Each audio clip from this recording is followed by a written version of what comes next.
네, 반갑습니다. 우리는 계속해서 원래 이제 복음의 핵심 시리즈를 하려고 했죠. 그러다가 지금 이제 한 주제에 꽂혀서 계속 제가 이렇게 꼬리에 꼬리를 무는 설교를 하고 있습니다. 속편에 속편이 계속되고 있죠. 어디서 잠깐 딱 이 일시정지를 제가 눌렀습니까? 네, 소돔 이야기를 딱 잡았죠. 그래서 소돔이란 주제, 거기로부터 파생된 문제인 동성애 문제를 좀 다루어야겠다라고 싶어서 말씀을 전하고 있습니다. 그러면서 가장 먼저 지지난주 2주 전에는 뭐 이렇게 고고학적 접근이니, 그러니까 소돔과 고모라가 진짜 있었냐, 고고학적 접근. 두 번째, 어떤 방식으로 심판을 받았는지, 지질학적인 접근이라든지, 뭐 세 번째, 신학적 접근, 동성애 때문에 진짜 소돔과 고모라는 심판 받은 게 맞냐, 그 세 번째 신학적 접근이 있었고, 이건 지난주에 했죠. 그리고 네 번째, 소돔과 고모라는 정말 심판받을 만한 했나, 성경적 접근이라든지 뭐 이런 식으로 했었습니다. 예. 그래서 시간 사정상 5가지를 2주 전에 다 못하고 지난주에 3번 신학적 접근을 했습니다. 그런데다가 이제 지난주에도 제가 설교를 시작하면서 제가 첫 부분 말씀을 드린 거 기억하시나요? 기억 안 나시겠죠? 뭐 말씀드립니다. 설교에 한계가 있다고 말씀을 드렸어요. 설교의 한계. 설교에 무슨 한계가 있냐? 설교 한편으로는 좀 힘들다라는 거예요. 특히 지난주 같은 경우는 창세기 19장 가지고 19장 한 장을 가지고 설명하기에도 시간이 모자랐어요. 1시간 넘도록 설교를 했는데 그 한편으로 동성애와 관련된 모든 문제를 다 다룰 수는 없었습니다.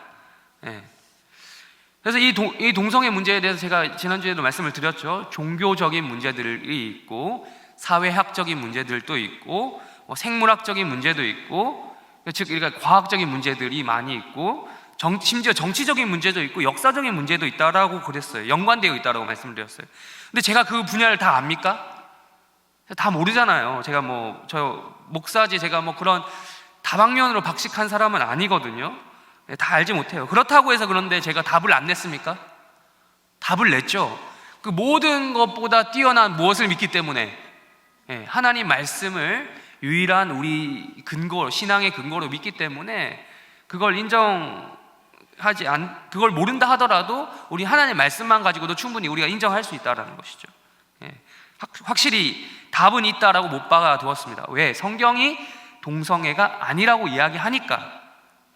하나님 말씀 가운데 동성애는 아니다라고 이야기하셨으니까 그렇게 우리는 최종적인 권위로 받아들인 것이죠. 그러니까 분명히 이건 그래요. 이거는 이제 뭐라고 해야 될까요? 신앙의 문제라는 거예요. 믿음의 문제라는 것입니다. 심지어 여러분 이게 제가 극단적인 비유를 하나 들자면요, 그래요. 본인이 동성애를 지금 하고 있는 사람이라고 하더라도 믿음이 있는 사람이라, 믿음이 있는 사람 중에 동성애로 괴로워하는 사람이 없겠어요? 있겠죠? 있을 수 있지 않나요? 기독교인 중에도 충분히 그럴 수 있다고 봅니다. 동성애를 때문에 고민을 하는 것을 넘어서서 내가 동성애를 지금 하고 있어, 그런 사람이 기독교인이야 라고 하더라도 그 사람이 믿음이 있다면, 진짜 믿음이 있다면, 그가 기독교인으로서 최소한의 하나님 말씀을 존중하고 있는 사람이라면, 설사 내 육체가 지금 동성애를 하고 있어, 끌려서 누구 연애 대상이 있고 만나고 있다 하더라도 내가 하고 있는 행동이 옳지 않은 거다라는 생각은 가지고 있단 말이에요. 그렇다라는 거예요. 옳은 것이 아니다, 이건 분명히 하나님이 싫어하신다, 하나님 싫어하는 죄다 라고 말할 수 있어야 된다는 거예요. 또한 그렇다고 해서 여러분, 또 사회학적으로나 생물학적으로나 정치적으로나 역사적으로 과학적인 지난번에 얘기했죠. 담론이라는 말을 썼는데 담론 자체가 필요 없냐? 그건 아니었어요. 성경적인 답은 우리가 이미 나와 있지만, 불신자들이 그걸 인정할까요? 인정하지 않겠죠, 당연히. 기독교인이라고 하는 사람들도 인정을 안 하는 사람들이 있는데, 지금 지난주에 봤듯이. 그래서 우리는 우리가 하나님의 말씀을 통해서 찾는 부분뿐만 아니라 사회학적으로도 생물학적으로도 정치적으로도 역사적으로도, 즉 모든 과학적인 방법을 다 사용해서 일종의 논증 작업을 여러분 스스로도 하셔야 돼요. 단순히 우리가 그들하고 싸움박질해서 친구들이 자꾸 그런 거 가지고 나한테 딴지 걸고 디스 거네, 내가 논리 싸움에서 이기려고, 그런 목적이 아니라 그들이 논리가 잘못됐다는 것을 알리면서 동시에 뭘 하기 위해서입니까? 우리 사회의 구체적인 자리에 일명 합법의 이름으로 시행되는 부당한 것들이 있단 말이에요. 그런 것들을 우리가 인간으로서, 인간됨의 도리로서 막아야 될 의무가 우리 그리스도인에게 있습니다. 그렇기 때문에 우리가 다른 성경의 증거 말고도 다른 것들을 찾아야 될 이유가 있다는 거예요. 왜냐하면 성경의 증거는 우리 신자끼리는 통하는데, 믿는 사람들끼리 통하는데 안 믿는 사람들에게는 안 통한다는 거예요. 근데 있잖아요, 바로 이 작업을 하셔야 되는데 이 작업까지 저한테 물어보시는 분들이 많더라고요. 물론 저도 이번에 이걸 이제 보게 되면서 연구하면서 뭐 많은 걸 연구하지 못했지만 나름 이게 찾아보고 하면서 예전보다는 많은 지식을, 일반적인 지식을 갖추게 되었어요. 관심을 가지고 보다 보니까 좀 더 많이 알게 됐어요. 뭐 선천적이냐 후천적이냐 뭐 이런 문제가 있고 등등의 여러 가지 문제가 있다는 걸 알게 됐는데, 근데 그 작업을까지 저한테 물어보면 제가 척척 박사도 아니고 다 답을 못 해줄 수도 있단 말이에요. 그거야말로 제가 할 게 아니라 이 말씀을 듣고 도전을 받은 여러분들이 가서 좀 하세요. 가서 좀 하시라고요. 그러니까 설교 듣고 나서 의문이 들어야 되는 거예요. 야, 그래, 말씀은 이런 입장이야. 확고해. 맞아. 그러면 이제 내가 어떻게 해야 되지? 아직 과학적으로는 설득이 좀 덜 된 것 같은데, 스스로, 나 자신도, 남도 그렇지만 나 자신도 좀 과학적으로 설득이 덜 된 것 같은데, 주변에 있는 친구들이 나한테 이런 거에 대해서 물어보면, 불신자들이 물어보면 어떻게 대답해야 되지? 에 대한 의문을 여러분들이 스스로 가지시고 검색도 좀 하시면서 찾아보시기 바란다는 거예요. 요즘엔 굳이 책을 안 봐도, 책을 안 찾아봐도 여러분 인터넷만 뒤져봐도 자료들이 엄청 많습니다. 그러니까 여러분이 스스로 공부하셔서 논리를 갖추고 답변하시길 바래요. 그러니까 이 설교 한편으로 모든 것이 다 해결된다고 생각하지 마시고, 이 설교는 동성애를 인정하지 않는 불신자를 대상으로 뭐 설득하려고 준비된 목적이 아닙니다. 분명히 말씀드려요. 하나님 앞에서 우리가 어떻게 살아야 될지, 우리 신자들, 우리 성도들이 어떻게 살아야 될지 교훈을 얻고 믿음을 업그레이드 시키는, 믿음을 증진시키는 그런 목적이 더 강해요. 그러니까 여러분들이 이 설교를 듣고 끝났다고 생각하지 말고, 그러니까 옛날에 이런 말이 있어요. 약간 패러디인데, 군대에서 들었던 말 패러디인데, 설교 한 편 들으면 신앙생활 끝나는 게 아니에요. 그러니까 이제 숙제가 더 생겼다고 생각하시고 공부하고 연구하시기 바랍니다. 그래서 제가 숙제 이야기를 하니까 이어서 이야기합니다. 지난주에 제가 내드렸던 숙제 기억하십니까? 제가 다 밴드에 몇 명 읽었는지 제가 체크하는 사람이에요. 제가 되게 쪼잔한 사람처럼 보일지 모르겠지만 숙제 몇 명 했는지 제가 밴드에 들어가서 봤더니 최소한 여기 있는 사람 숫자만큼은 안 되는 것 같아요. 혹은 이제 정원지기들이 카톡으로 돌렸을 거예요. 그러면 또 본 사람도 있겠죠. 밴드 안 타고 오더라고. 그런 분들이 계실 텐데, 유튜브에서 제가 영상 한 편 보고 오라고 말씀드렸죠. 뭐 보라고 했습니까? 제목? 대한수학 영상 그 한 편 보라고 했습니다. 어땠습니까, 여러분? 보시고 일단 재밌지 않나요? 되게 뭐 진지한 내용이 아니라 되게 재밌는 내용이었죠. 저는 여러분의 숙제를 내줄 때 제가 뭐 학교 선생님도 아니고 그런 좀 어려운 거 숙제 내드리지 않습니다. 재밌는 거, 그런 거 드리죠. 아무튼 이제 보신 분들은 아실 거예요. 이 영상을 누가 보느냐에 따라서 해석이 또 달라지더라고요. 나는 처음에 이걸 보면 누구나 다 똑같은 생각을 할 줄 알았는데 또 그것도 사람마다 다른 생각을 하더라고요. 그게 참 놀랐어요. 그러니까 진보의 관점으로 보는 사람은 진보 입장에서 유리하게 해석을 하고, 보수의 관점으로 보는 사람들은 보수 입장에서 유리하게 해석하고 막 그러더라고요. 그러니까 영화에서 보시면 여러 주요 사건이 뭡니까? 뭐 때문에 지금 문제가 생겼죠? 수학 공식이라고 하기도 좀 민망한 2 더하기 2는 우리가 알고 있는 답은 4인데 미국 사람이나 한국 사람이나 답이 달라요? 똑같죠?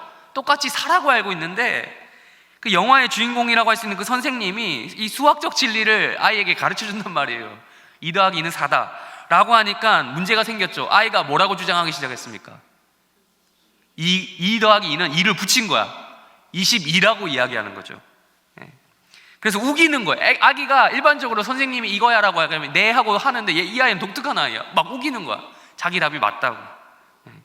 그러면서 22라고 주장하면서 우기기 시작했는데 중요한 건 이 아이만 그렇게 생각했던 게 아니라 이 아이의 부모까지도 와서 우리 아이는 생각이 자유로운 아이야 이러면서 선생님을 막 공격하는 겁니다. 부모들이 따지는 거예요. 심지어 여기까지 끝난 게 아니라 계속 이 일이 커져요. 교장까지도 이 선생님께 찾아와가지고 부모에게 사과해라라고 이야기하는 거예요. 그러다가 학부모들이 난리가 난 거죠. 학부모 편에 서서 학부모들이 난리가 나고 이 소식이 매스컴을 타고 전국적으로 알려지는 겁니다. 그러다가 이 각종 비난에 시달리다가 이 선생님이 결국 학교 이사회로부터 해고를 당해요. 2 더하기 2는 4라고 주장을 했다가 자기 신념을 굽히지 않고 계속 주장했다가 해고를 당해요. 단지 이 선생님은요, 아이에게 틀린 것을 틀렸다라고 말했을 뿐인데 그걸 가지고 세상 모든 사람들은 이 선생님을 보고 뭐라고 평가하냐면 학생을 사랑하지 않는 선생님이다. 다양한 정답의 가능성이 있는데 그걸 인정하지 않는 편협한 인간이다. 뭐 이런 식으로 이야기를 하는 거죠. 그러다가 마지막 부분에 반전이 나오는데 요거는 정말 스포가 될 것 같아서 여러분 나중에 못 보신 분들은 가서 보시기 바랍니다. 정말 재밌어요. 여러분 이 단편 영화에서 이야기하고 싶어하는 그 핵심이 뭐죠? 핵심. 이 각자의 생각이 요즘에 중요시되고 있잖아요. 각자 다 모든 사람의 의견이 다 또 획일화되어 있지 않죠? 그건 맞는데 그렇게 의견이 다를 수 있는 부분이 있고 안 그런 부분이 있다라는 거. 2 더하기 2의 정답은 사람마다 의견이 다 다릅니까? 아니죠. 2 더하기 2의 정답은 뭡니까? 딱 하나? 4밖에 없어요. 아무리 지금이 포스트 모던 시대라고 해도 각자 개별 개성이 존중된다 하더라도 이건 변하지 않거든요. 2 더하기 2는 4. 마찬가지로 지난주 설교도 제가 그걸 이야기하고 싶어서 대안 신학이라고 설교 제목을 패러디 했었죠. 무슨 문제를 다뤘는지 다시 돌아가 볼까요? 조금만 더 기억해 볼까요? 동성애 문제였습니다. 특별히 소돔과 고모라가 멸망한 이유가 동성애 때문이 아니라고 주장하는 사람들이 생겼다라고 했어요. 그래서 제가 이걸 갖고 왔죠. 마치 요거는요 그런 거예요. 2 더하기 2는 4가 아니라 또 다른 답의 가능성이 있을 거야 라고 주장하는 사람들의 의견과 똑같다라는 거예요. 이 그 프레임이 똑같다는 거예요. 똑같은 논리라는 거예요. 대안수학에서 나온.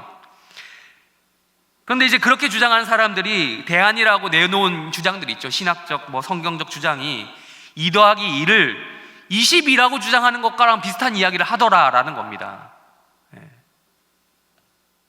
분명 현재 상황에 대안이 필요하다라는 것은 동의하지만 기존의 가치를 모두 뒤엎는 것, 그걸 목적으로 하는 방식은 여러분 동의해서는 안 되는 겁니다.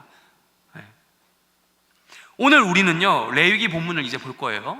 레위기 본문을 볼 텐데 여기서도 이런 식으로 대안적인 성경 해석이랍시고 내놓은 것들이 있어요. 그거를 확인할 것이고요, 얼마나 그게 지금 성경을 왜곡되게 해석하고 있는가를 살짝 보려고 합니다.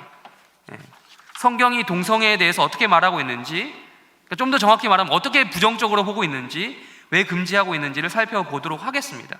우리 1절과 2절 한번 읽어볼까요? 레위기 18장 1절과 2절. 레위기 18장 1절과 2절을 우리 한 목소리로 읽도록 하겠습니다. 시작. 여호와께서 너는 이스라엘 자손에게 말하여 이르라. 나는 여호와 너희의 하나님이니라. 아멘. 하나님께서 말씀하셨다. 누구에게? 모세에게. 모세에게 말씀하셨다는 건 곧 누구에게 말씀하셨다는 거죠? 이스라엘에게 말씀하셨던 겁니다. 이스라엘 백성들. 모세는 그 중간적 존재죠. 어려운 말로 중보자라고 하는데 아무튼 중간적 존재입니다. 말씀을 들으면 전하는 사람이었죠. 근데 여기 1절과 2절을 보면 우리가 되게 성경을 좀 읽은 사람일수록 그냥 넘어갈 수 있어요. 너무 평이하거든. 하나님께서 말씀하셨다. 이를 말해라. 나는 여호와 하나님이다. 이 말 많이 봤잖아요. 근데 여러분 이걸 보면은 그러니까 마치 우리가 이렇게 들린단 말이에요. 자기소개할 때 안녕? 난 이성진이라고 해. 난 나거든. 난 나야. 이런 식으로. 평범한 소개에 그냥 넘어갈 수 있는데 그래서는 안 된다는 겁니다. 하나님께서 자신을 이렇게 여호와 하나님이다 라고 말씀하실 때, 특별히 너희의 하나님이다 라고 말씀하신 것에 우리는 주목해야 돼요. 남의 하나님이 아니라는 거예요, 여러분. 남의 하나님. 지금 내가 하는 말은 너희들이 내 거니까 이야기하는 거야 라는 거예요. 여러분, 남의 아저씨, 남의 집 아저씨, 남의 아빠, 여러분 그 아저씨의 말에 여러분의 권위를 인정합니까? 우리 아버지 말에는 권위가 있죠. 근데 옆집 아저씨 말은 흘려들어도 네 그러면서 존중은 해드리겠지만 흘려들어도 괜찮은 말이란 말이에요. 그러나 지금 이 말씀은 누구의 말이라고요? 우리 하나님, 너희의 하나님이라는 거예요. 여러분, 이거 말씀을 흘려들으면 안 되는 거예요. 지금 하나님께서 이스라엘 백성들에게 전제로 깔고 들어가시는 말씀이 그거예요. 너희의 하나님이다. 왜? 너희는 내 백성이니까. 그렇다면 너희가 내 백성이 될 수 있는 근거는 뭡니까? 왜 내가 말 들어야 돼? 하나님이 나한테 해준 게 뭐가 있다고 라고 이스라엘 백성들이 반응해야 됩니까? 그게 아니죠. 이미 해준 게 많죠. 이놈 자식이 내가 낳아준 것도 모자라서 키워주고 먹여주고 재워줬더니, 뭐 이런 식으로 하나님이 괜히 이스라엘 백성들한테 생색 내려고 했던 건 아니고요. 지금 레위기를 기록하던 시점이 언제죠? 여러분, 레위기를 기록하던 시점이 언제냐고요? 순서상 창세기, 출애굽기, 레위기잖아요. 레위기. 그러니까 지금 출애굽, 이집트를 탈출한 지 얼마 안 된 시점이란 말이에요. 근데 그렇다면 출애굽을 시킨, 그들이 노예였는데 노예에서 해방시켜주는 분이 누구라고요? 하나님이란 말이에요. 10가지 재앙을 빡 하고 보내가지고 이집트 파라오를 작살내신 분, 그 절대 권력, 이집트 파라오를 작살내신 분이 누구냐고. 홍해를 쫙 갈라서 건너게 만드신 분이 누구냐고. 하나님이잖아요. 그 하나님께서 지금 얘기하는 거예요. 얘들아, 내가 너희를 살려줬다. 그러니까 그 말 굳이 하지 않고, 야, 너네 하나님이야, 나 알지? 이 한마디로 모든 게 설명이 되는 거예요. 그러니까 하나님 자기소개 한마디에 여러분 이거 엄청난 무게감이 있는 겁니다. 이 근거로 3절과 4절을 5절을 우리 한번 읽어보겠습니다. 무슨 말씀을 하시는지 봅시다. 3절, 4절, 5절 우리 한 목소리로 읽도록 하겠습니다. 시작. 내가 너희를 인도할 가나안 땅의 풍속과 규례도 행하지 말고 너희는 내 법도를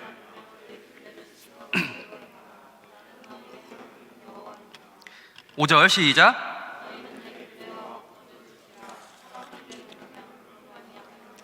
나는 여호와니라. 아멘. 여러분, 3절부터 5절까지는요 레위기 18장 전체를 이제 싸고 있는 서문이라고 할까요? 그렇게 보시면 됩니다. 하나님께서 지금 무슨 법, 규례 이런 말이에요. 법, 규례 이런 것들 지켜야 돼 라고 말씀하시는데, 오늘 보게 될 지금 이제 보게 될 6절부터 25절까지 내용을 이야기하는 거예요. 3절부터 5절까지가 6절부터 25절까지 내용을 미리 설명해 주는 겁니다. 그게 뭔지, 그 법이 뭐냐, 어떤 것과 연관되느냐. 3절에 답이 나오는데요, 뭐죠? 2가지입니다. 뭐와 뭐를 하지 말라고요? 애굽 땅의 풍속을 하지 말라. 또 하나 더, 가나안 땅의 풍속을 하지 말라. 이 풍속이란 말이 조금, 풍속이라고 하니까 조금 이게 상황화되어서 번역이 된 건데, 뭐 직역하자면 행위입니다. 행위. 가나안 땅의 행동을 하지 말라. 가나안의 행동을 하지 말라. 애굽의 행동을 하지 말라라는 거예요. 그럼 그 행동이 뭔데요, 여러분? 그게 6절부터 25절까지 쭉 나오는 거예요. 이미 무슨 내용 하려는지 제가 앞에 깔아놨기 때문에 아실 거예요. 동성애를 포함한 기타 등등이에요. 그런데 여러분, 우리가 볼 것이 그거예요. 오늘은 동성애만 이야기하지 않겠습니다. 동성애만 다루고 있지 않다는 점을 우리가 주목해야 됩니다. 레위기 18장은 포괄적인 성윤리에 대해서 이야기하고 있어요. 왜 하필 많고 많은 법 중에 성윤리와 관련된 법일까요? 레위기 초반부에는요, 우리가 보진 않았지만 레위기 1장부터 17장까지 쭉 보면, 쭉 이렇게 넘어가 보면 레위기 초반부에는 이스라엘에서 가장 중요한 법이 나와요. 무슨 법일까요? 뭐와 관련된 법일까요? 제사법입니다.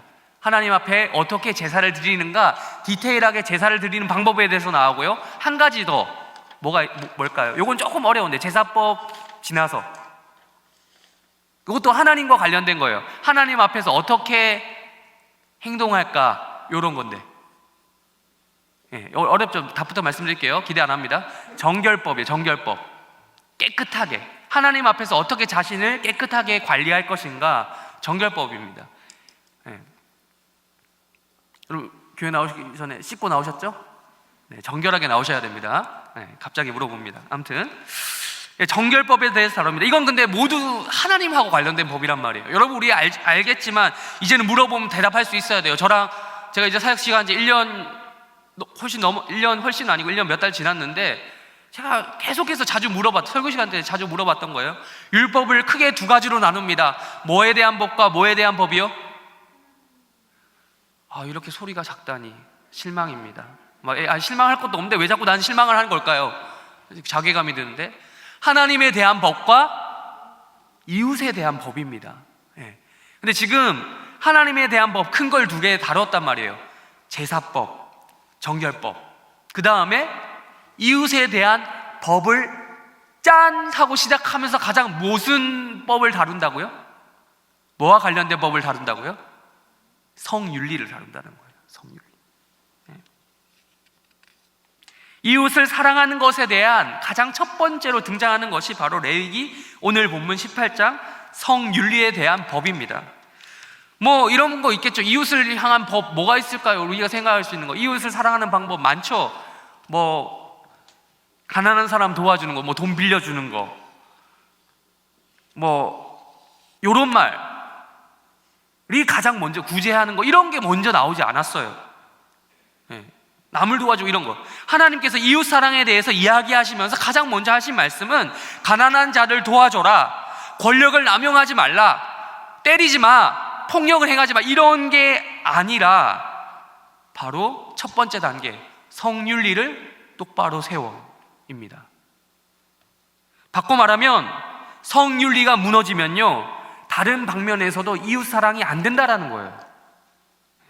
가장 기초 중에 기초, 이웃 사랑의 가장 기초가 뭐냐면 성윤리를 똑바로 세우는 것입니다. 그런데 하나님께서요, 성윤리를 말씀하시면서 애국과 가나안의 풍속에 대해서, 그들의 행동에 대해서 말씀하신 이유가 뭘까요? 우리는 쉽게 유추할 수 있습니다. 어렵습니까? 그 동네가 그랬으니까. 그 동네가 하던 짓들을 지금 다 하나님이 적어 놓으신 거예요. 너희들은 그런 짓거리 하면 안 된다 라는 걸 6절부터 25절까지 쭈르 구구절절 설명하신 거예요. 그 지역에서 유행하고 있던 행동들, 그러나 하나님이 원하지 않는 것들을 쭉 적어 놓으신 거예요. 애굽 지역과 가나안 지역의 성윤리가 얼마나 하나님 볼 때 타락했는지 알 수 있다는 거예요. 우리 지난주에 소돔과 고모라 이야기하면서 이야기했습니다. 기억나시죠? 동성애에 기반한 그 강간, 성폭행에 대해서 이야기했어요.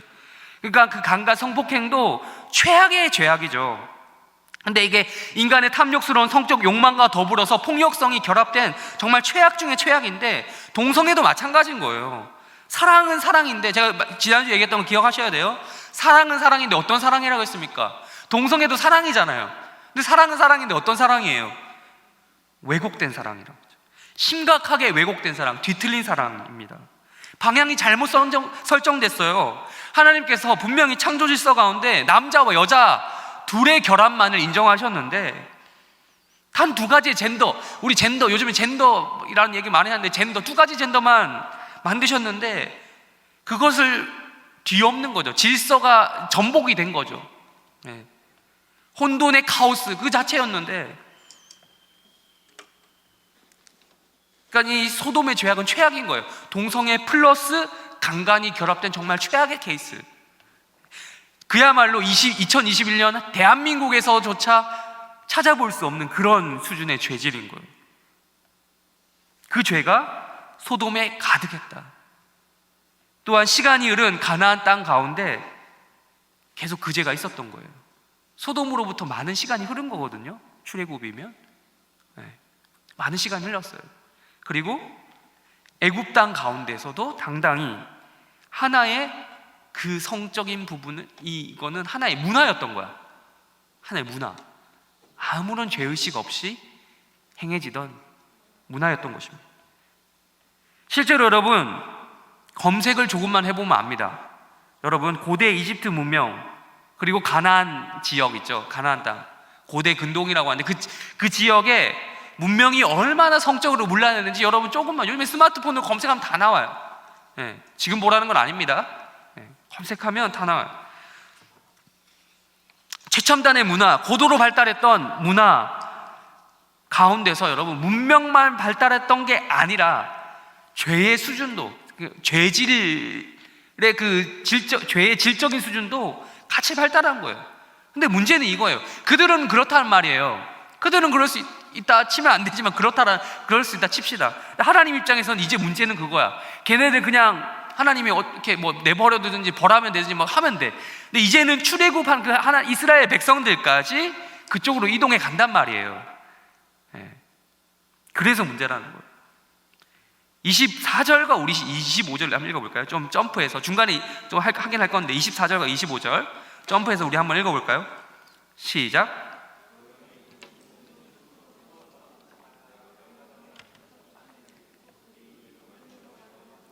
그 땅도 더러워졌으므로 내가 그 악으로 말미암아 벌하고 그 땅도 스스로 그 주민을 토하여내네.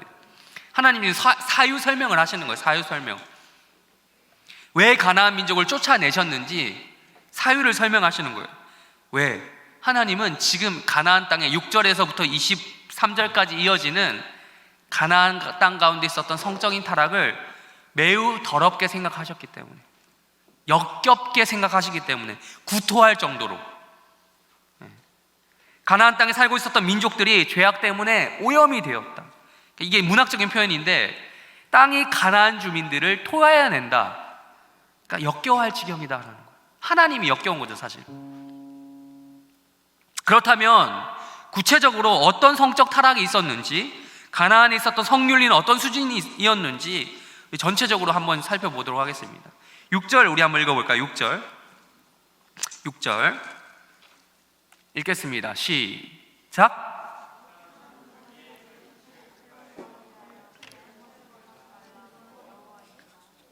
좀 당황스럽지 않습니까? 성윤리 이야기하면서. 근데 여러분 눈으로 한번 보세요. 7절부터 19절까지 눈으로 한번 쭉 보실래요? 이 6절이 7절부터 19절까지 그 많은 양을 싸고 있어요. 요약해주고 있어요. 한마디로. 자, 여기 6절에 보시면 무슨 말이 나오죠? 자기의 누구를 가까이 하여? 살붙이. 이게 뭐 좀 살붙이라고 하는데 뭡니까? 혈육이에요. 즉 혈연 관계와 생길 수 있는 부도덕한 성관계를 이야기하는 거예요. 즉 근친상간과 연결되어 있는 성윤리에 대해서 무려 13절을 할애해서 성경이 기록하고 있는 거예요. 디테일하게, 정말 디테일합니다. 이거 빼면 성윤리 관련 구절 전체 다 합쳐도 그 뒤에 또 5절만 더 하면 돼요. 모든 근친상간의 가능성에 대해서 하나하나 다 언급하고 있어요. 하나같이 진짜 19금이에요. 19금도 더 되는 것 같은데. 아무튼 제 입으로 말하기 참 곤란한데, 아무튼 말씀에서 이야기하고 있으니까 짧고 치고 넘어가겠는데요. 아무튼 다시 한 번 더 말씀드리면, 이게 무슨 우리가 볼 수 있는 뭐 이렇게 마음만 먹으면 요즘 쉽게 볼 수 있죠. 그 야동이라든지 뭐 포르노 이런 거에만 등장하는 이야기가 아니라 애굽과 가나안 땅에 실제 했었던 일이라는 거예요. 가상이 아니라는 거예요. 실제 만연했었던 하나의 관습이자 풍습이자 문화였던 거예요. 그러니까 여러분, 우리가 지금 살고 있는 이 수준에서 이런 것들은 음지에 있잖아요. 양지에 없단 말이에요. 근데 이 가나안 땅은 이게 양지에 있었다니까요. 도덕과 윤리 수준이 꽤나 높아진 지금 현대사회, 특별히 대한민국 유교 문화, 여전히 유교 문화가 있는 우리나라에서는 이 이야기를 하면 와닿지 않아요. 이거 무슨 판타지 소설이나 어떤 진짜 말 그대로 야동이나 이런 데만 나오는 주제 아니야? 라고 할 수 있는데, 이때 당시 고대 근동 지역에서 여러분 이런 근친상간이 흔했습니다. 그 근거를 어디에 두고 있냐, 백그라운드를 어디에 두고 있냐면 여러분 어디에 두고 있겠어요?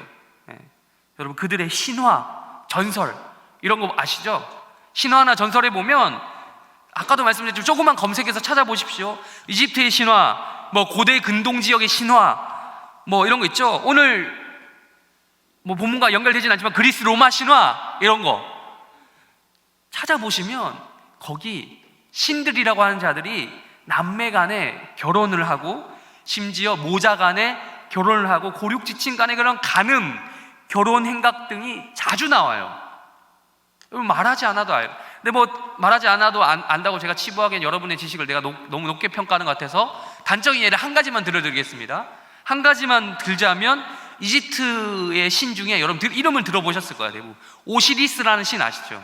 들어보셨을 거예요. 이름은 오시리스라는 신이 있는데 오시리스는 누구랑 결혼했냐? 자기 친여동생 이시스와 결혼한 관계로 나옵니다. 에이 그건 뭐 신화 아니에요? 이야기잖아요. 신화잖아요 라고 생각하는 거는 여러분이니까 그런 생각을 하는 거예요. 왜? 그거는 지금 우리 살고 현대 입장에서 생각하는 거예요. 지금 입장에서 그렇게 생각하는 거예요. 그때 당시 살던 사람은요, 고대 이집트에 살았던 사람들은 신화가 곧 그들의 삶이었어요. 그들이 추구하는 삶이었다니까요. 그들이 실천해야 될 대상이었고 생활이었어요. 예. 신화 내용만 그랬던 게 아니고 실제 그것을 꿈꾸며 실천했던 사람들이 있었다니까, 많이 있었다니까요.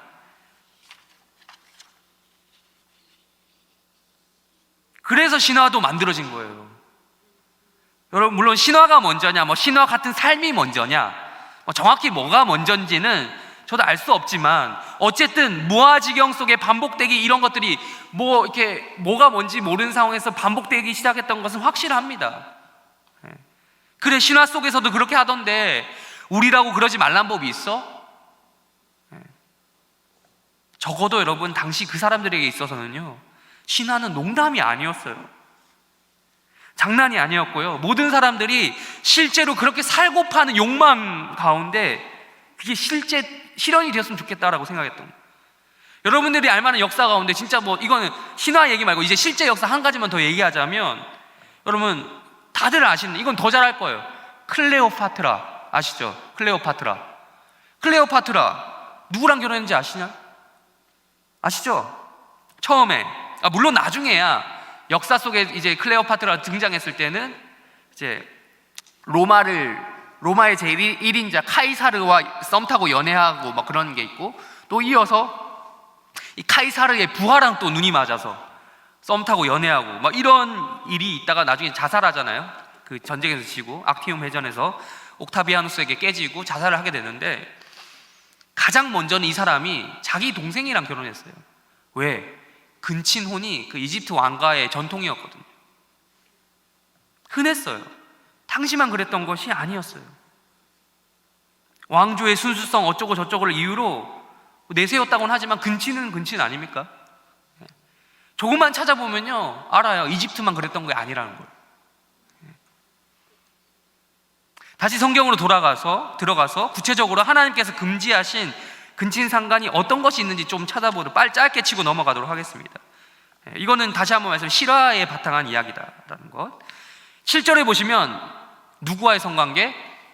어머니와의 성관계를 이야기합니다. 8절을 보시면 새 어머니와의 성관계를 이야기합니다. 새 어머니를 왜 이야기하느냐? 이때 당시 여러분 어머니 이야기를 왜 하냐면, 성경은 여러분 일부 일처를 이야기합니다 분명히. 그런데 이제 우리가 성경을 좀 더 잘 성경은 일부 일처 아니던데요? 라고 이야기할 수 있는 근거가 있어요. 아브라함을 보시면 아니죠. 그 믿음의 조상 아브라함 보시면 아니고, 야곱도 보면 아니에요.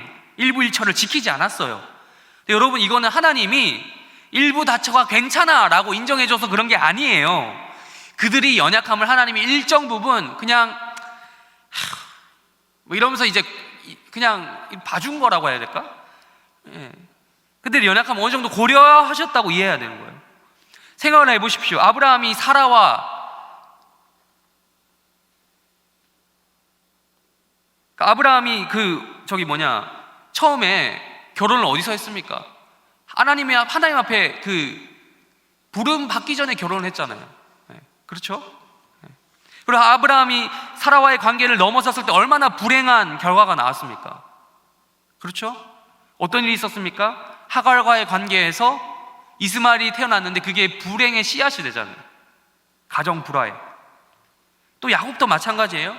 레아와의 결혼에 만족하지 못하고 기어코 이 야곱이 라헬하고도 결혼을 하는데 무슨 일이 일어났습니까? 두 아내가 어떤 일이 일어나요? 서로 질투하잖아요. 가정에 바람 잘 날이 없어요. 그 와중에 야곱의 아들 어떤 일이 일어나느냐? 르우벤이, 첫째 아들 르우벤이 야곱의 첩, 그러니까 또 다른 어머니라고 할 수 있죠. 르우벤의 입장에서 그 빌하를 범합니다.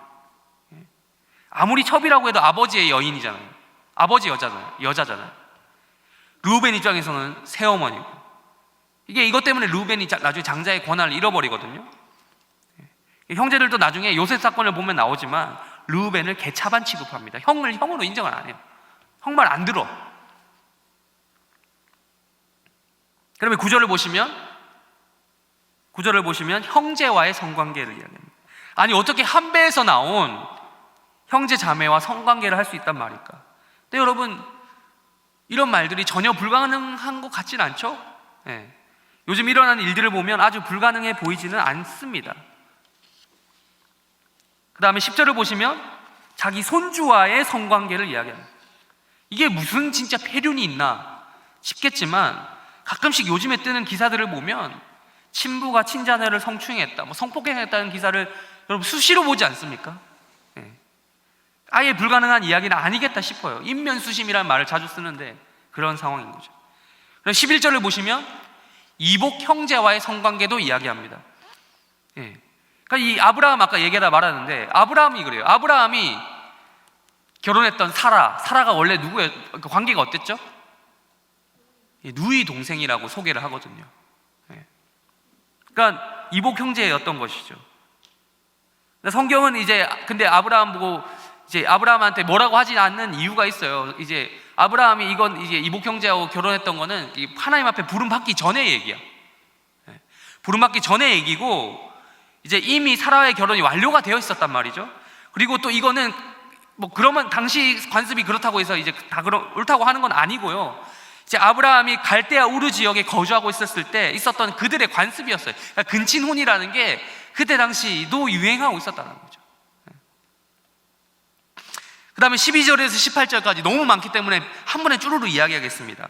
고모, 이모, 숙모, 며느리, 형수, 제수, 재혼한 경우에 아내와 더불어서 아내의 딸, 그리고 처형, 처제, 이런 사람들과의 이루어지는 성관계.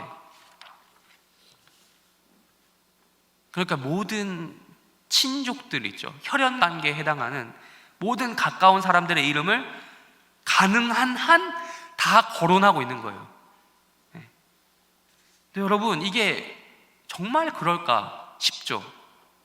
근데 역사를 아까도 얘기했지만 조금만 공부해보면 이런 일들이 한 번에 다 일어났다, 한 사람이 한 번에 다 했다는 거는 모르겠지만 이런 이야기들을 어렵지 않게 접할 수 있어요.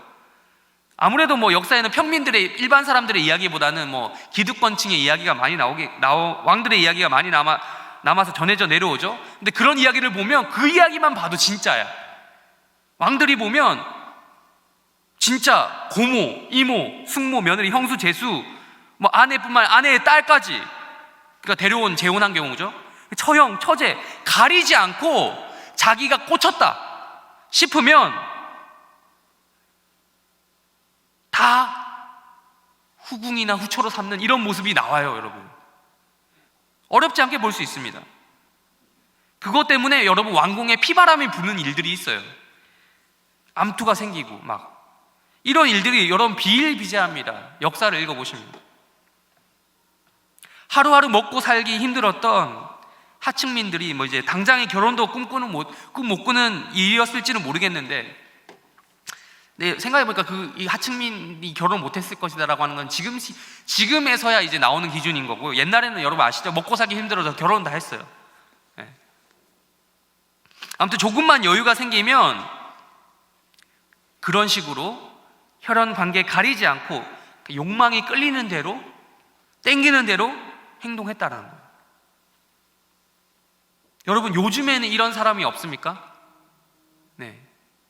이대로 사는 사람은 없다시피 하겠죠. 거의 없겠죠. 근데 여러분, 그 욕망이라고 할까요? 그 욕망은 여전한 것 같습니다. 여전해요. 같습니다가 여전해요. 당장에 여러분, 제가 포털 사이트에 검색을 해봤습니다. 에로 영화 검색을 해봤는데, 그 지워야겠다 이제 가서. 네. 에로 영화 검색을 버젓이 해봤더니 제목부터, 제가 그 이미지를 딱 눌러봤거든요. 이미지 검색이 되잖아요. 봤더니 그 에로 영화 제목부터가 가관이야. 아들의 여친, 아빠의 여친, 뭐 이런 거야. 여러분, 거의 대놓고 뭐 이거는 뭐 그런 거 아닙니까? 왜 가족의 이름들이 막, 그러니까 뭐 엄마 뭐 이런 얘기가 나오고 막 에로 영화에. 지금 포르노를 얘기하는 게 아니에요. 포르노보다 좀 약한, 수위가 약한 에로 영화를 얘기했는데, 뭐 거의 대놓고 근친적인 느낌을 주는 개막장 스토리가 제목으로 잡혀 있는 거죠. 사회적으로 금기시되어 있는 주제임에도 불구하고 한편에 자리 잡고 있는 그런 인간의 그런 정제되어 있지 못한 욕구 있죠. 욕망인 거죠. 이게 옛날이나 지금이나 뭐 다를 바 있나요? 이어진 20절에서 23절을 보면요, 이제 근친상간을 넘어서서 또 다른 차원의 성윤리를 다루고 있어요. 앞의 상황에 대해서 너무 충격을 받으셨습니까? 네. 너무 강력해서 상대적으로 덜 세 보이지만 사실은 점입가경이라고 할까요? 그렇습니다.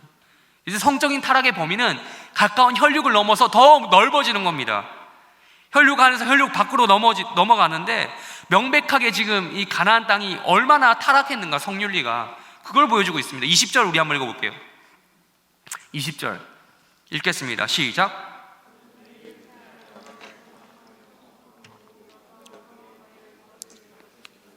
여러분, 간통입니다. 간통.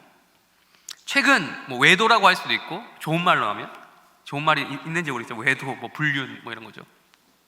최근 우리나라에 있었던 법적인 일 중에 이제 간통죄 폐지가 이슈가 됐던 거 기억하십니까? 네. 결국 폐지가 됐습니다. 근데 이제 폐지가 되긴 했지만, 그렇다고 해서 뭐 마음껏 외도를 해도 된다라든지, 뭐 나라에서 뭐 그런 걸 했다, 뭐 불륜을 해도 된다라고 착각을 하면 안 돼요, 여러분. 이게 형사상 책임을 안 묻겠다는 거지, 물을 수 없게 된 거지, 민사상 손해배상 청구나 위자료 청구는 가능합니다. 예. 근데 제가 지금 하고자 하는 말이, 뭐 그렇다고 해서 우리가 뭐 괜찮냐, 안심해도 되냐, 그 말이 아니에요. 점점 더 이러한 기준들이 완화되고 있다는 거예요.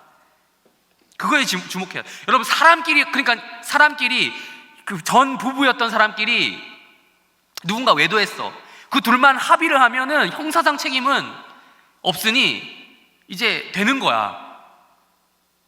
이런 상황에 대해서 우리는 어떻게 생각해야 될까요? 사람끼리 서로 합의만 보면 죄가 아니게도 될 수 있다는 거잖아요. 우리는 어떻게 이해해야 될까? 분명히 성경은 인간의 행복 추구가 최선이 아니라고 이야기해요. 그 전부가 아니라고 말한단 말이에요.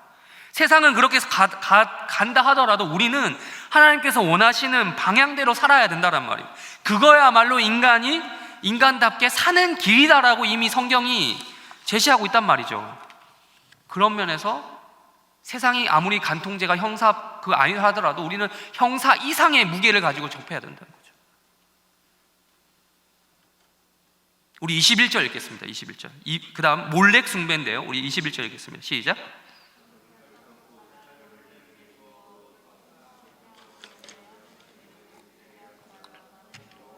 갑자기 근데 여러분, 생뚱맞다고 하죠. 뜬금없이 몰렉 이야기가 나와요.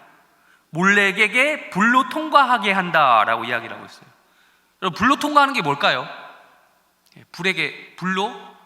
불로 태워버린다라는 거예요. 몰렉이라는 건 여러분 대표적인 가나안 땅의 우상입니다. 이게 변형된 형태가 뭐냐면 나중에 바알이 되거든요. 성경 아시는 분 아시죠? 바알. 그러니까 원래 히브리어가 있잖아요. 이 몰렉이라는 이 단어가 원래 히브리어는 자음만 남아 있었거든요. 영어 알파벳으로 하면 몰렉, 그러니까 MLK예요. MLK. 근데 이제 똑같은 표기법인데 전혀 다른 뜻이 되는 단어가 하나 있어요. 뭘까요? 여러분 모르시니까 말씀드릴게요. 알 수가 없죠? 예, 말씀드립니다. 멜렉입니다. 멜렉은 똑같이 MLK인데 그게 왕이라는 뜻이거든요. 그러니까 그들의 왕이라는 거예요. 그 몰렉이라는 신은 그들의 왕이라는 거예요. 즉 우리가 하나님이란 분을 나의 왕으로 모신다라는 말을 하잖아요. 그런 것처럼 몰렉 숭배하는 사람들은 이 몰렉이라는 신을 나의 왕으로 모시겠다라고 하는 것과 똑같거든요. 재미있는 건요, 바알의 뜻은 뭐죠? 그럼 바알의 뜻이 뭔지 모르십니까? 바알은 주님이란 뜻이에요. 주님. 그러니까 우리가 한 분 하나님을 때로는 나의 왕, 때로는 나의 주님이라고 이야기하는 것처럼 이 몰렉이라는 게 변형이 돼가지고 바알이 된 거예요. 나의 왕, 나의 주님 이렇게 얘기하는 거예요. 원래 똑같은 건데.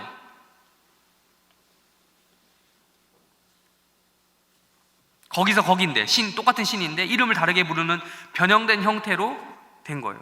그러니까 아무튼 몰렉이 왜 갑자기 등장할까요? 몰렉 숭배 중에 대표적인 형태가 뭐냐면 인신공양이거든요. 지금 말한 것처럼 자녀를 바치는 것, 어린 자녀를 불에 태워서 바치는 겁니다. 근데 여러분 이거는 직접적인 성윤리와 관계가 없잖아요. 뭔 소리죠? 이게 왜 들어왔죠 지금? 이것도 여러분 찾아보면 아시겠지만 옛날 그때 당시 고대에 이루어졌던 대부분의 제사의식 가운데 뭐가 있냐면 신전에 거주하는 여사제 혹은 남사제와 이루어지는 성관계 타임이 있어요. 나중에 이스라엘이 정착하고서도 계속해서 문제가 되는 게 뭐냐, 가나안 토속 종교 바알 종교거든요. 몰렉과 바알이 거기라고 했어요. 바알 종교인데 거기서도 보시면 바알 종교엔 신이 두 개가 있어요. 두 신이 있습니다. 바알과 뭐죠? 그 엘리야가 싸웠던 그 신 이름 뭐예요? 바알과 아세라라고 하는 혹은 아스다롯이라고 하는 신이 있단 말이에요. 근데 바알은 남자고요, 아세라 혹은 아스다롯은 여자예요. 그들이 성관계를 해야 비가 내린다고 믿었어요. 하늘에서 성적 결합을 해야 비를 내려주신다고 믿었어요. 그러니까 신전에 그걸 유도하기 위해서 신전에 항시 대기하고 있었던 사제들과 그 제사의식에 참여했던 신도들이 성관계를 맺는 것은 당연한 순서였어요. 그래서 성경 전체적으로 보면 하나님께서 계속해서 우상숭배하지 말라를 뭐라고 연결시키냐면 음란한 백성들이요 이를 연결시키는 거예요. 성경 읽어보신 분들 기억하실 거예요. 하나님이 우상숭배와 음란함을 계속해서 이 똑같은 말을 써서 연결시키고 있다는 거예요. 한두 군데가 아닙니다, 여러분. 그러니까 이 두 가지 모두를 의도하시면서 말씀하신 거죠.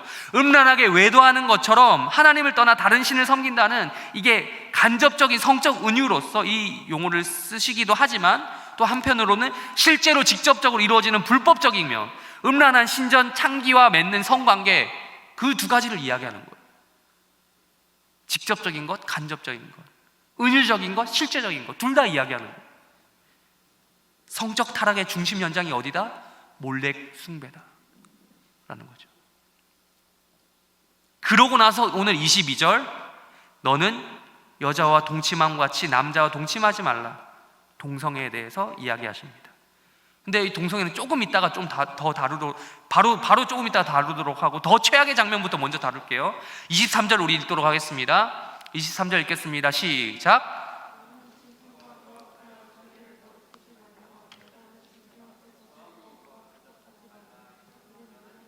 네, 흔히 한 말로 수간입니다. 수간. 역사적으로도 봐도 이 수간이라는 것은 비일비재했어요. 오늘 내일이 아니에요. 그 벽화 같은 거에도 많이 남아있어요. 요즘 들어서 반려동물을 키우는 사례가 급증하고 있어요. 네, 이와 동시에 문제점들도 많이 있죠. 뭐 유기견이라든지 유기묘라든지 이런 것들이 많이 등장하고 있잖아요.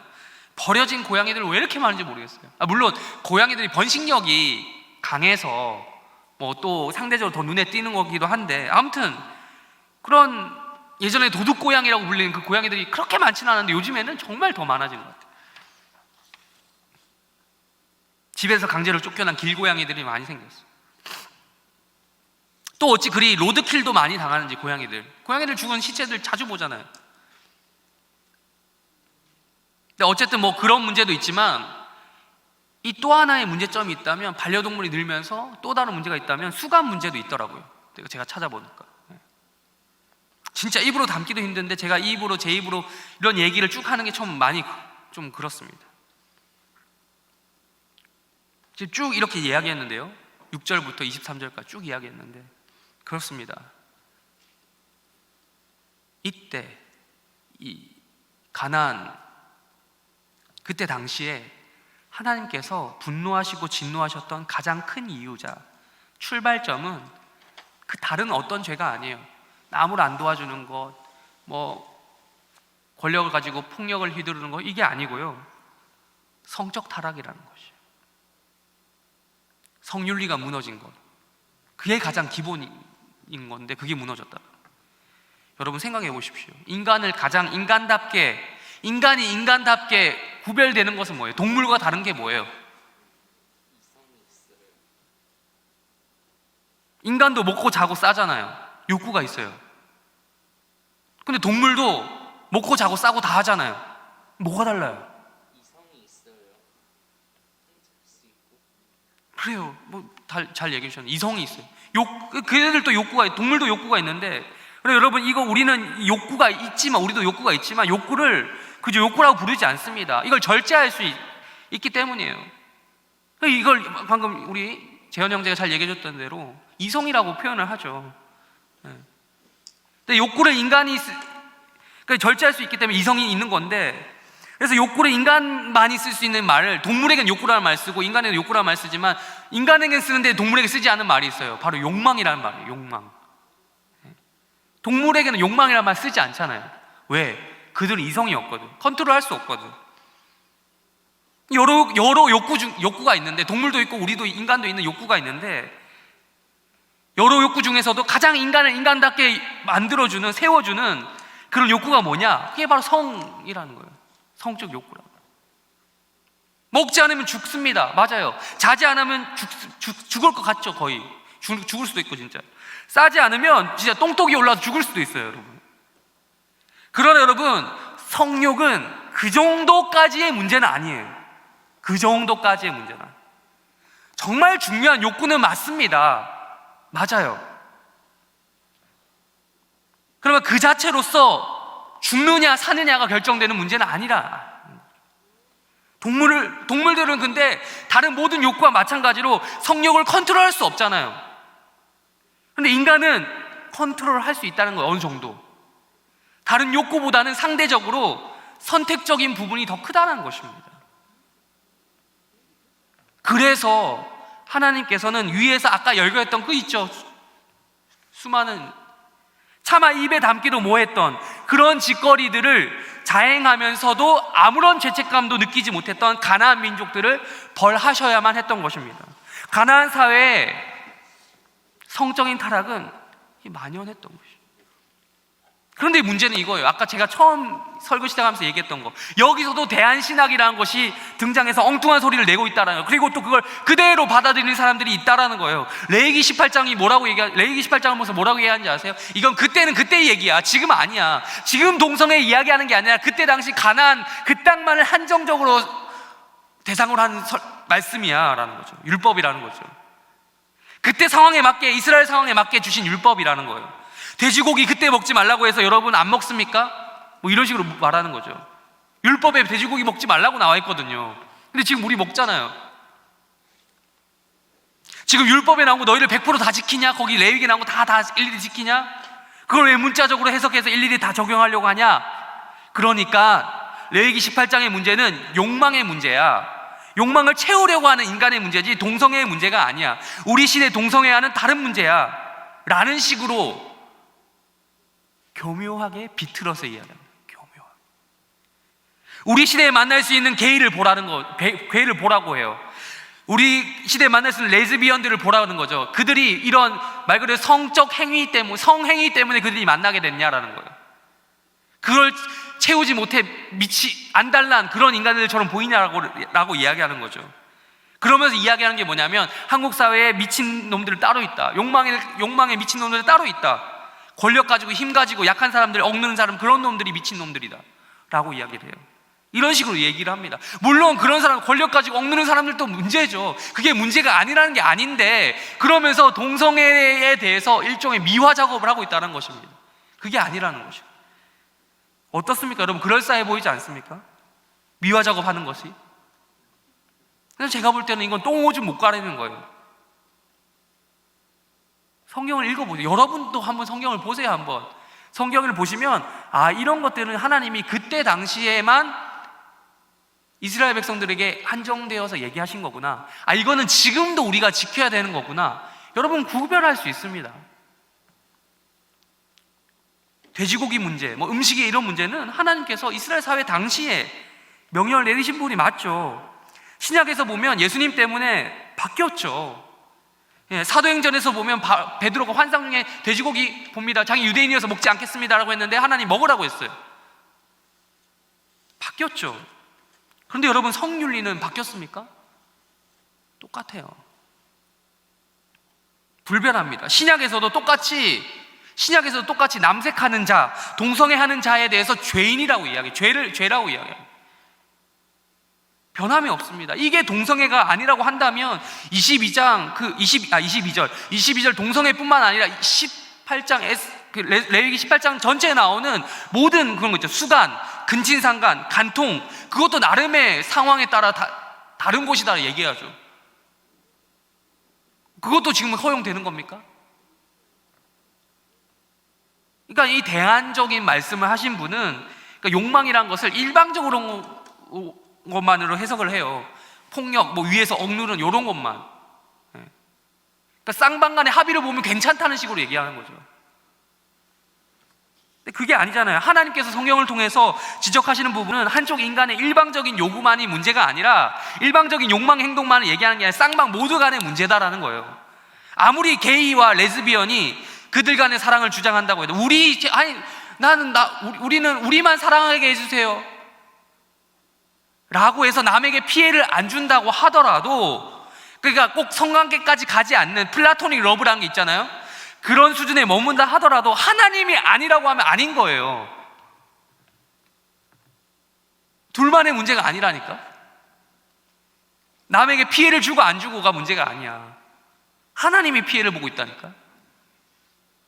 또한 마찬가지로 마치 이분들은 그렇게 얘기한다니까요. 대안을 내놓는다는 분들이 동성애와 동성 성관계는 다른 거야. 동성애를 한 사람은 되게 플라토닉 러브만 하는 줄 알아요. 플라토닉 러브 그 자체에만 머물러 있는 줄 알아요. 근데 아니잖아요, 여러분.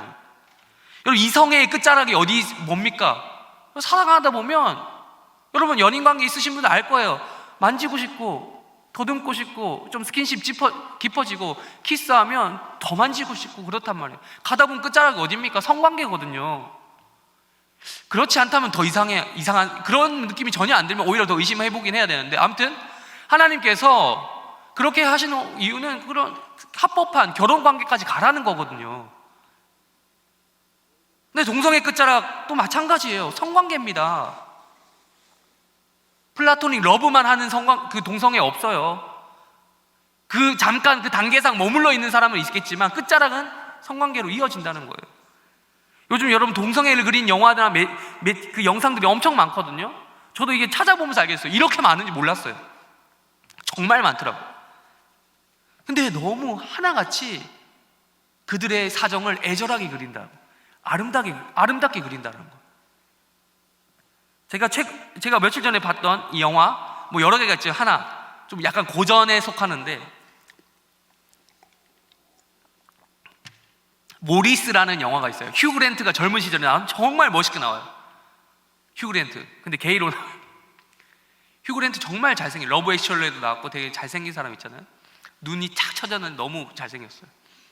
이런 말 하니까, 내가 이런 말 하니까 좀 이상한데, 그게 아니고 오해하지 말게 바랍니다. 아무튼 봤는데, 보다 보니까 또 오해할 만한 발언 하나 주의 깊게 들으세요. 잘 들어야 돼. 너무 이게 보다 보니까 영화 하이라이트만 봤는데도, 편집본만 봤는데도, 야, 나도 이 상황이면 그럴 수도 있겠는데? 라는 생각이 들 정도였어요. 그러니까 애정이라는 측면에서 보니까 이성애와 동성애의 차이가 뭘까? 그러니까 애정이라는 게 있잖아요. 애정이라는 거는 남자끼리도 애정이 생기는 법이고, 여자끼리도 생기는 법이고 남녀 간에도 생기는 법이잖아요, 애정이라는 거는. 근데 애정의 경계선이 되게 모호하더라고요. 애정이 발전하면 연인 관계가 되는 거잖아요. 네, 되게 모호하더라고요. 그러니까 이런 애정이라는 측면에서 이성애와 동성애의 차이가 뭘까라는 생각이 들더라고요. 그런 가운데 영상을 쫙 보는데 그 감정성이 공유가 딱 되니까 야, 이거 무섭더라는 거죠. 그래서 사람들이 이렇게 넘어가는구나, 넘어갈 수 있구나. 동성이니까 여러분 편하잖아요. 동성이라서 더 편하게 접근할 수 있죠. 네. 지금 이 중에 동성끼리 같이 앉아있는 분들이 있는데 옆자리에 편하니까 앉아있잖아요. 이성인데 둘이 딱 붙어 앉아있으면 누구든지 의심하죠. 저들이 이상한 어떤 사이인가? 특별한 사이면 누구나 공인하는 사이면 괜찮은데 전혀 모르는 사이인데 앉아있어. 저들이 뭐 있나? 이렇게 보는데 동성끼리 앉아있으면 아무런 의심을 안 해. 아무런 의심 안 해. 근데 그렇기 때문에, 편한 사이이기 때문에 공감대도 더 잘 형성이 되고 애정이라는 것이 더 깊어질 수 있다는 거예요. 그게 동성이죠. 동성관계죠. 근데 제가 이런 말 한다고 좀 오해하지 말고 또 들으셔야 할게요. 제가 친동성애적이라거나 동성애를 옹호한다는 말이 아니고요. 제가 이야기하고 싶은 거는 그 사람들이, 그러니까 일부 사람들 또 이렇게 얘기해요. 반대에 있는 사람들이 이렇게 얘기하더라고요. 그들이 마치 기계적인 동성 섹스만을 위해서 그것만을 원하기 때문에 동성애를 한다라고 생각하시는 분들이 있더라고요. 그들이 전혀 이해하지 못할, 흔히 하는 말로 섹스 머신이 아니에요. 그런 사람들만은 아니더라고요. 물론 결과적으로 그렇게 간 사람들도 있어요. 그런 사람도 있습니다, 실제로. 그런 정말 지저분함의 끝을 달리는 사람들이 있어요. 있지만 다 그런 건 아니라는 거죠. 그 동기가. 일부가 주장하는 바처럼 그들은 정신병자는 아니에요. 그건 이해한다는 거예요. 그러나 지금의 성소수자라고 불리는 동성애자들 이나 레위기 18장에 나오는 동성애나 다른 게 아니라는 거예요. 똑같은 뿌리가 있다는 거예요. 뿌리가 똑같다라는 거예요. 그러니까 선긋기 하면 안 되는, 레위기 때는 그때는 그때고 지금은 지금이야 달라라고 이야기하면서 선긋는 거는 잘못됐다라는 거예요. 결국 제가 아까 봤던 그 영화에서도 보면 플라토닉 러브로 시작했는데 결국 끝이 어디로 가느냐? 동성 성관계로 가더라고요. 그걸 못 이어서, 그런 동성의 관계를 못 잊어서 또 다른 남자를 찾고 이런 과정이 있더라고요.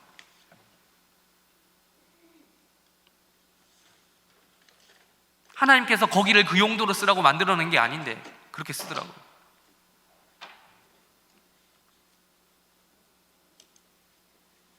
하나님께서는 쾌락을 잘 쓰라고 만들어 주셨는데 바른 성관계를 통해서 쾌락을 누리라고 주셨는데 절제되어서 쓰라고 하셨죠. 이 쾌락을 만들어내는 것 또한 인간의 제가 가지고 있는 창의적인 면인 것 같아요. 그래서 여러분 보시면 요즘에 뭐 꼭 그 영화뿐만 아니라 게이, 레즈비언들을 아름답게 그린 동성애 영화, 웹툰, 이런 영상 미디어들이 정말 많아요. 제가 어제 들어보니까 그 관련 업계에 종사하고 있는 형제의 말을 들어보니까 그게 돈이 된대요. 그래서 안 돼요. 들어보셨습니까? BL?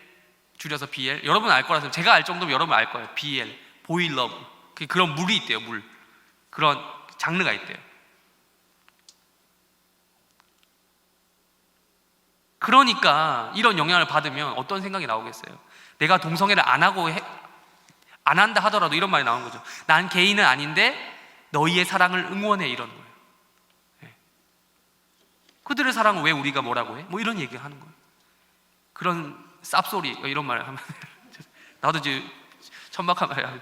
기독교인이라는 사람이 이런 말을 하면 안 되는 거예요. 쌉소리란 말도 하면 안 돼요. 죄송합니다. 말씀을 정리하겠습니다. 동성애는 심각한 문제예요. 근데 문제는요, 동성애뿐만 아니다라는 거죠. 진짜 더 심각한 거, 동성애뿐만 아니다. 성경의 지적은 그렇습니다. 훨씬 더 큰 그러니까 성적 담론, sexual discourse가 있는 거예요. 성적 담론. 우리는 이걸 어떻게 보며 대처할 거냐? 뭐 단순히 결론을 내려보자면 그거죠. 오늘 그걸 요약해서 한 문장으로 말하자면 레위기 18장에서 말하고 있는 동성애는 지금의 동성애와 구체적인 모습은 좀 다르겠지만 뿌리는 똑같다. 똑같이 하나님이 싫어하시는 죄악이다. 어쩔 수 없이 자신의 동성애적인 경향을 인정할 수밖에 없는 약자, 그 동성애자를 약자가 아니다. 하나님의 창조를 섭리를 뒤엎는, 하나님을 거스르려고 하는 자기 결정권을 가지고 있는 강자인 거예요. 강자. 동성애자들이 성중독자처럼 동성 성행위의 쾌락만을 가지고, 그런 이유만을 가지고 동성애를 하는 건 아니나 반드시 동성애는 동성 성행위와 연결될 수밖에 없다. 동성애의 끝자락에는 동성 성행위가 있다. 필연적으로 연결될 수밖에 없다. 이성애처럼. 그런 단순한 결론이 나올 수 있겠어요? 오늘 설교를 요약하자면. 그런데요, 제가 결론을 내기 위해서 레위기 18장을 쭉 한번 또 읽어봤거든요. 곰곰이 읽어보니까 여기에는 더 큰 심각한 문제가 있구나 라는 것을 알게 됐어요. 단순히 그 동성애자들을 그들만을 성중독자로 치부할 수 없는 부분이 있구나. 그들만이 왜곡된 사랑을 하고 있는 것이 아니구나 라는 것이요. 18장 전체를 보게 되는 우리 인간의 모습이라는 거죠. 우리는 생물학적인 성이라는 것에 내포되어 있는 그 관계, 성이라는 건요 생물학적인 이유일 뿐이고요, 그 안에 들어있는 관계 혹은 애정이라고 하는 것, 그런 것에 우리도 노출되기 쉬운, 그런 것에 매몰되기 쉬운 그런 존재가 아닐까요? 오늘 설교 제목이 중독인데, 그 중독이 그런 단순히 그들을 성중독으로 치부하고 우리는 아무 상관이 없어 라고 이야기하는 게 아니라, 우리는 또 다른 관계라고 하는 중독 속에, 애정이라고 하는 중독 속에 우리도 또한 거기에 포함되어 있는 것은 아닐까요? 18장에 나오는 성윤리 대상 있죠. 성윤리와 관계된 모든 대상은 아까 뭐라고 했습니까? 제가 어떤 대상이라고 했어요? 자기와 가까운 대상이라고 했어요. 죄다 가까운 사람이에요. 근친상간부터 얘기했죠. 근친상간을 왜 이야기했습니까? 가장 가까운 사이가 피부치이고 혈육이에요. 그런 말도 안 되는 끔찍한 일이 왜 일어납니까? 자주 보니까 윤리적, 도덕적으로, 생물학적으로 납득이 안 되는데, 이게 그걸 뛰어넘는 어떤 요소가 있다면 그 관계 형성이라는 거예요. 무시 못하는 거예요. 애정이라는 것이 무시 못하는 거예요. 자주 보고 자주 만나고 가장 가까운 사이다 보니까 그런 왜곡된, 잘못된 사랑의 형태가 팍 나온 거죠. 가까운 관계란 이유로 잘못된 관계 형성이 됐어요. 잘못된 애정이 형성이 됐어요. 그런 말도 안 되는 상황이 일어났어요. 끔찍한 상황이 나오게 됐어요. 여러분, 이런 틀로 보십시오. 그러면 동성애는 물론이고 간통도 마찬가지고 우상숭배도 마찬가지고 다 똑같은 거 아니겠습니까? 접근하기 쉽고 공감하기 쉬운 그런 것에 우리가 마음을 쉽게 내어주는 건 아니겠습니까? 그러는 와중에 왜곡된 사랑이 발생한 거 아니겠습니까? 더 가까이 계셔야 될 분이 있는데 눈에 안 보이죠. 하나님이십니다. 더 가까이 계신 그 하나님을 바라봐야 되는데 안 보이는 거예요. 그 하나님과의 관계 속에 들어가는 것이 아니라, 그 하나님과의 애정을 누리는 것이 아니라 잘못된 관계를 바라보는 거예요. 잘못된 애정을 쌓고 있는 거예요. 그러니 사랑이 왜곡되는 것이고 중독되는 것이고 관계로서 중독이 되는 것이고 애정이 중독되는 거예요. 그런 현상이 우리를 삼키는 거죠. 스스로 죄에 빠지는 거죠. 여러분, 이런 측면에서 보면 우리는 동성애자들을 에이 선 긋고 우리와 상관없어 라고 할 수는 없다는 것입니다. 동성애는 분명히 하나님 앞에서 죄입니다. 그들이 잘못하고 있다고 분명히 규정해 둘 필요가 있습니다. 안 그런 사람들 많으니까, 아까도 말했지만. 그러나 우리도 이와 비슷하게 그럴 가능성이 있다는 것입니다. 동성애자가 될 가능성이 있다고 말하는 게 아닙니다.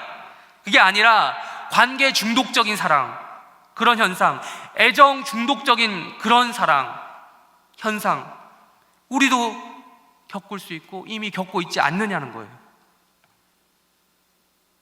주변 어떤 가까운 존재와 가까운 관계란 이유로 왜곡된 사랑을 하고 있지 않냐고.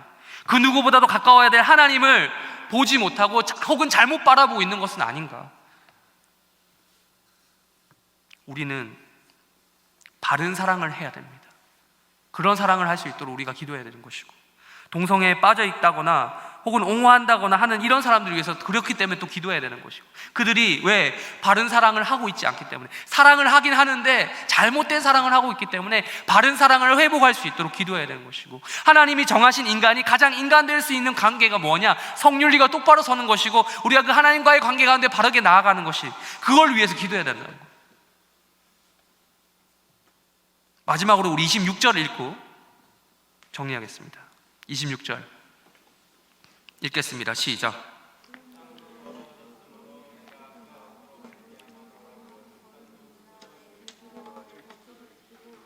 (26절입니다) 26절. 그러므로 시작.